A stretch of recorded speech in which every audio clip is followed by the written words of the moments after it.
Super high وے سرا تیز رفتار گاڑی ٹکرا موٹر سائیکل سوار بیران آئی 9 سال برات چک ٹپی بتک بیران بتگی مردم ششما پیسر آروز کتا تفصیلات ردا سوراب گوٹے دمک سپر ہائی وے سرا خان جی ریسٹورنٹ نزدیک ناشناس گاڑیاں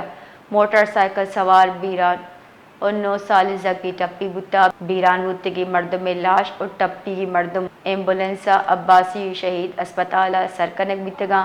پولیس ردا بیران بتگی مردم پجا چل 2 سالی عدنان خان نامہ چبتا آکے سعید خان زگی اور ٹپی کے پجا 9 سالی عفان نامہ چبتا آکے امیر زگی بیران بتگی مردم برات امیر گشتا کی بیران بتگی عدنان فیڈرل بی ایریا کارنر بلاک اب فلیٹ نمبر بی ابتے نندوک بتا و آئی آن لائن ٹیکسی ڈرائیور بستارہ کار کو تا مرگچ ششروز پیشر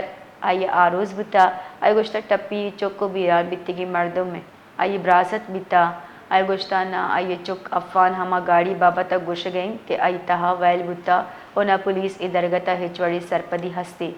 پولیس گوش گئیں کہ کول قانونی کاروائی کرنگا چمکن کتا پولیس کاروائی کرنگا پد لاش کول حوالہ کتا۔ جی حیات بتائے گا کہ سپر ہائی وے پر ٹریفک یہ حادثہ ہوا ہے، اس حوالے سے تفصیلات کیا ہیں؟ جی بالکل، دیکھیں سپر ہائی وے پر پیش آنے والے افسوسناک حادثے میں ایک موٹر سائیکل سوار 42 سالہ عدنان خان جو کہ ہے وہ جاں بحق ہو گیا، جبکہ اس کا 9 سالہ بانجا زخمی ہو گیا۔ حادثہ سوراب گوٹ کے قریب خان جی ریسٹورنٹ کے پاس آیا، جہاں ایک نامعلوم تیز رفتار گاڑی نے موٹر سائیکل کو ٹکر ماری۔ جاں بحق ہونے والے عدنان کا تعلق فیڈرل بی ایریا بلاک 7 سے تھا اور وہ آن لائن ٹیکسی چلا رہا تھا۔ اس کی شادی کو 6 ماہ قبل ہوئی تھی اور لاش اور زخمی کو عباسی شہید اسپتال منتقل کیا گیا۔ ورثاء نے قانونی کارروائی سے انکار کیا ہے۔ پولیس نے ضابطے کی کارروائی مکمل کر کے لاش حوالے کر دی۔ حادثے کے ذمہ دار گاڑی اور ڈرائیور کی تلاش جاری ہے۔ جی بہت بہت شکریہ۔